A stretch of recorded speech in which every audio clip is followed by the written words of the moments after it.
Hello guys, welcome back to my YouTube channel. Karibuni sana katika channel yetu. Usisahau kulike, kushare, kucomment na kusubscribe ili tufike mbali. Sasa leo nimeamua niwasanue kitu kidogo.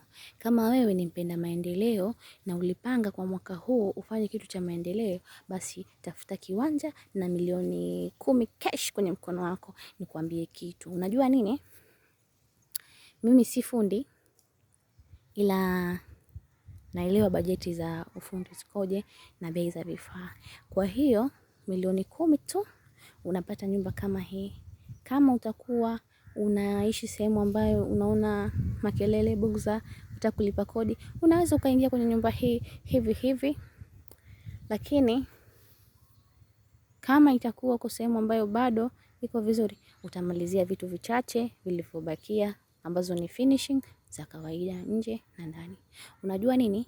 Nyumba kama hii nimesema milioni 10, kuna wengi saizi takuwa wanajiuliza, hii milioni 10 kweli? Hii milioni 10 tena ya Kitanzania, T shillings. Twende kazi nikupe budget. Hii nyumba inaingia matofali 2500 mpaka 2800, maximum uwe na matofali 3000. Huenda yakabaki, na kama yakitakiwa kuongeza basi utatakiwa kuongeza matofali machache, lakini uhakika ni kama yatabaki. Nini kingine?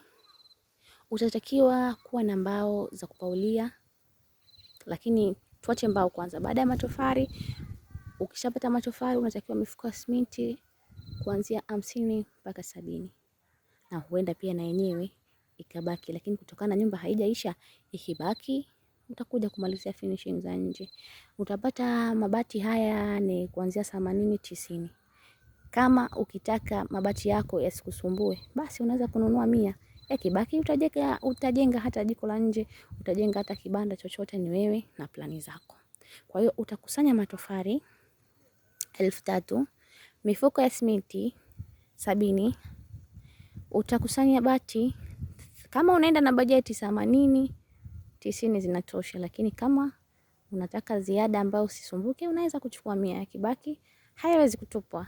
Baada ya hapo nini kinafuatia? Utapata nondo kama 45 ambazo zitafunga lenta pamoja na nguzo za mbele na nyuma. Alafu jingine nini utatafuta? Utatafuta mbao.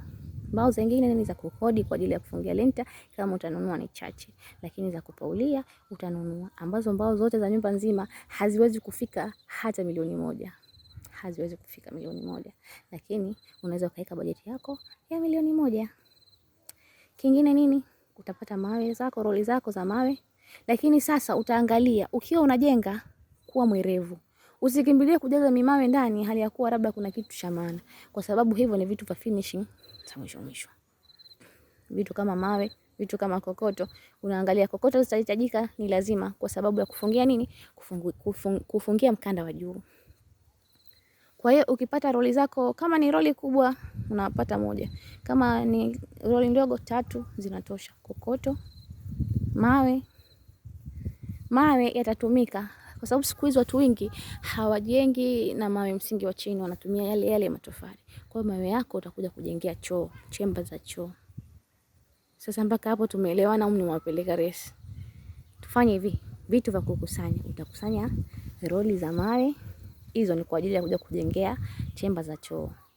Roli 3 ama 2, inategemea na tani za gari. Utakuja kukusanya, kama ni yale magari hata ni tani 5 nasema, unaweza kukusanya tu roli 1 la kokoto linatosha, roli 1 la mchanga la kujengea. Lakini kwa sisi watu wa bajeti, unaweza sinunue mchanga wa kujengea, badala yake wale watakao chimba shimo wakatoa mchanga ndio watakao tumia kujengea. Ila kama unataka nyumba yako iwe nzuri, basi utachukua roli 1 la mchanga ambalo linajulikana bei yake ni 120,000, 150,000, haizidi hapo.